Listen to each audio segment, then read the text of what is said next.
One of the questions frequently asked by leaders like yourselves, which resonates with a question that I've always asked, is how do you balance between life and work and family and ministry and all of them going together?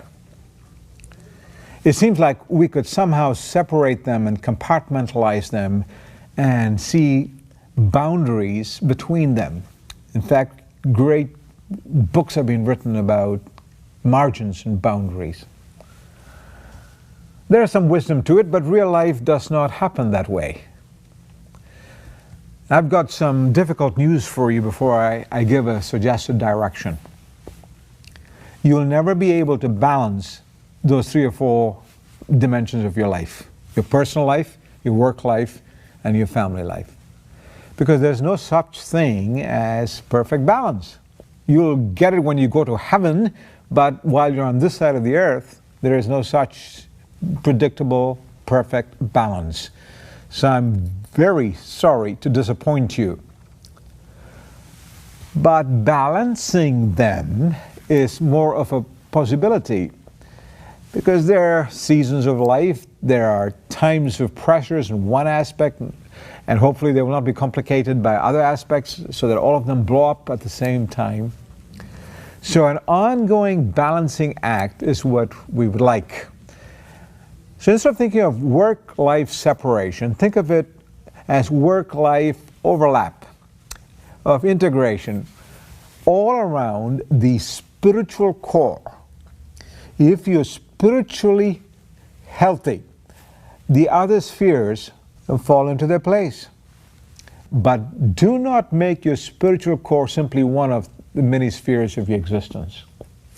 So have your spiritual core, and then you have spokes, whether it's personal life or family life or work life.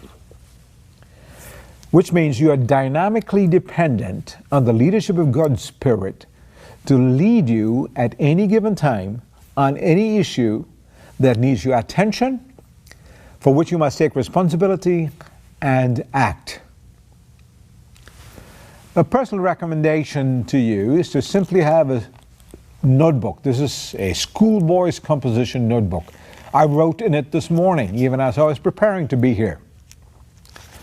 I write in my scribbles, and the very front end of it, it says, please do not open until death.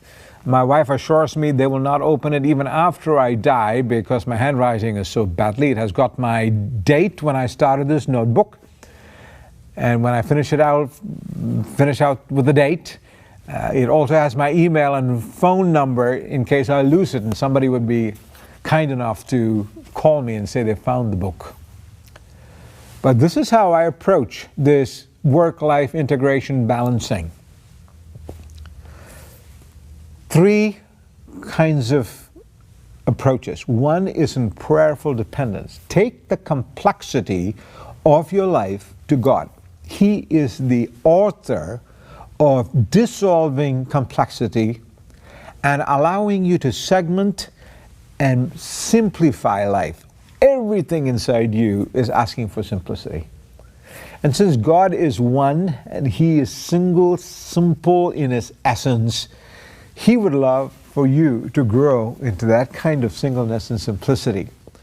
So while life has complicated factors, many pressures, many anxieties, many responsibilities, sometimes conflict, decisions to be made, wisdom to be had, start with what I'm going to call prayerful thought. Prayerful thought. List the areas where you're sensing opportunity or tension.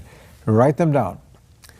After your prayerful thought, go into what I'm going to call decisive thinking. So prayerful thought and then thoughtful decision making.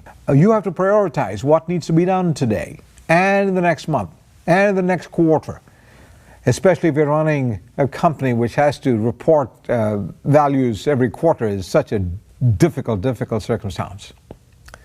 So prayerful thought, thoughtful decision making.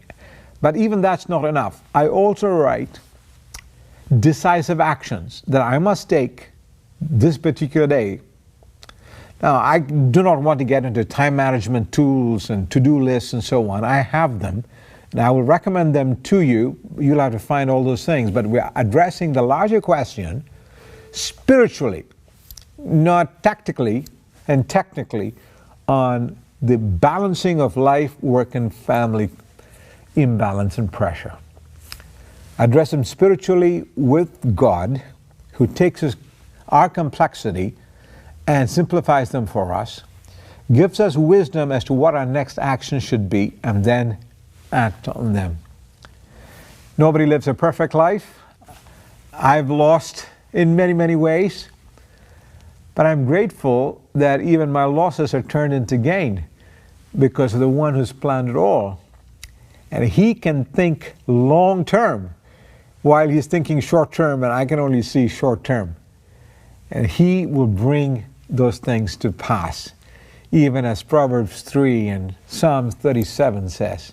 You delight yourself in the Lord, go to him, ask him for the balancing act, and he'll allow it to balance.